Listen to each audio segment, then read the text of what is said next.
Joining me now is Wesley Tabor. He's formerly served as a U.S. Drug Enforcement Administration agent and was the country attaché in Venezuela. Wesley, welcome to the show. Your expertise is very much what we need to understand at this hour, really the scope of narco-trafficking and hierarchy, which we've heard there from Mr. Rubio. Let me start, first of all, with what we have seen in the last 24 hours, what we heard from the U.S. president, in fact, Wesley, this U.S. military strike in the Caribbean on a vessel reportedly linked to the Tren de Aragua cartel. I mean, this caught many people by surprise. Were you surprised too? Just your thoughts. You know, I've never seen a kinetic strike on a vessel like this. And I've worked many maritime cases. I've worked with the Hitron teams, which is a helicopter interdiction tactical squadron, and they have sniper rifles basically that disable these boats. And I've done that all over Central America. We have had deaths as a result of, some metal shearing off the motors as we try to disable the boats and things like that. But I've never seen this before. This is a brand new level of action that we're seeing now. And it's right off the coast of Venezuela for us all to see. And as you look at that, what does that tell us about the policy going forward? Because as we heard from Secretary Rubio there, this is probably likely to continue. He doesn't know when, he doesn't even know if it's happening right now. It's likely to continue. How serious do you think is the US right now about this, going after narco-trafficking and these cartels? There's no question that we've reached new levels. And I think the culmination of over 1 million people that have died with drug overdoses in the United States has pushed us to the realization that something else has to be done. And the administration has clearly said, hey, we're going to take out these drug traffickers that are pushing the poison in the Caribbean.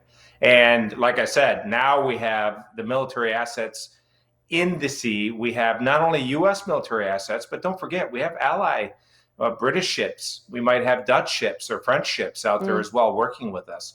It remains to be seen if they're actually going to do some of these kinetic strikes as well on these targets. And Wesley, many of our viewers have potentially only been hearing about the Cartel de los Soles in the last few weeks or so. And important to point out that Cartel de los Soles refers to involvement of Venezuelan authorities, right, in drug trafficking. Just give us a sense, Wesley, of how large this operation is, how widespread it is here.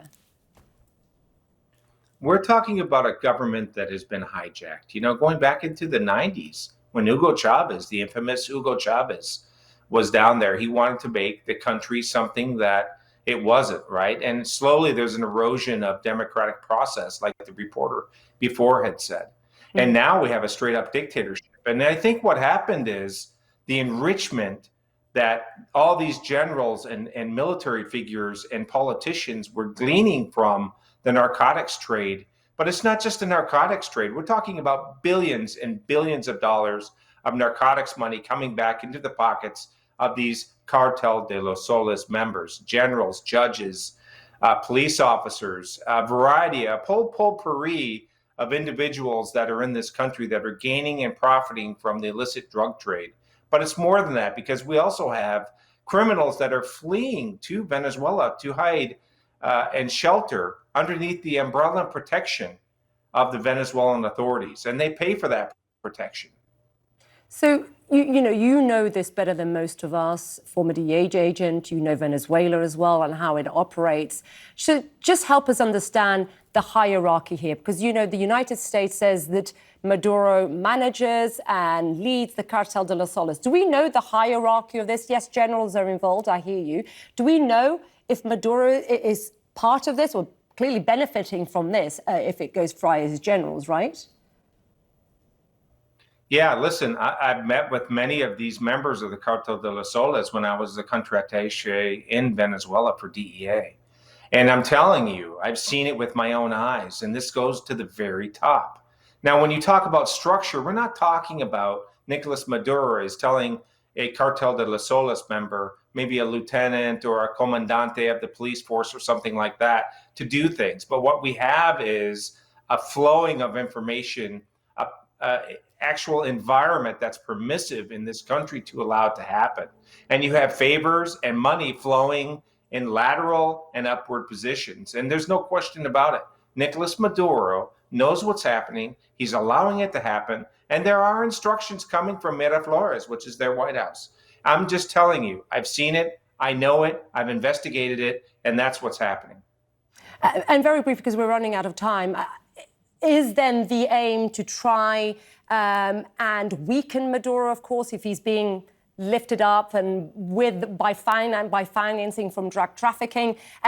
And what would the impact of this be if these attacks continue? You would have to consistently attack this infrastructure in order to try and weaken him, would it not? Because we've tried the diplomacy angle so many times, the pressure so many times, and that didn't dislodge him. You know, we have to really bifurcate what's happening here. We have the government structure, and then we have the criminal structure. So the narco traffickers have an environment that they're freely flowing the drugs through, whether it be the FARC terrorists, whether we have other elements that are of a terroristic nature or narco trafficking nature. And even though they may not be communicating effectively at the time when they're launching these vessels or something of that nature, all that environment leads back to the environment of go ahead and do what you have to do as long as the money comes back to us. The pressure is building on Nicolas Maduro because he has a $50 million reward for him. $50 million. We've never heard of this before. It's more than Osama bin Laden. And very few news organizations are really talking about that. And I think what we're going to see is this, if I had the crystal ball in front of me.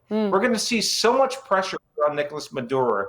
There's going to be a collapse within because I think they're going to throw him out with the fish in the sea that have unfortunately come belly up due to the bomb and the boats, right? So I think that's what's going to happen in the near future. We have military assets off the coast. We're blocking those boats that are leaving Venezuela full of laden cocaine, heroin, and other things, and you're going to cut off that money, and the pressure is going to be too much. That's the strategy I believe the administration is taking. Well, as you heard, many people don't want war, but they would, as you well know, Wesley, and I well know, would want to see Nicolas Maduro no longer in power following that election, of course, that many say that he stole. Thank you very much, Wesley. Appreciate it. Great to get your insight on this. Really valuable information there and insight. Thank you.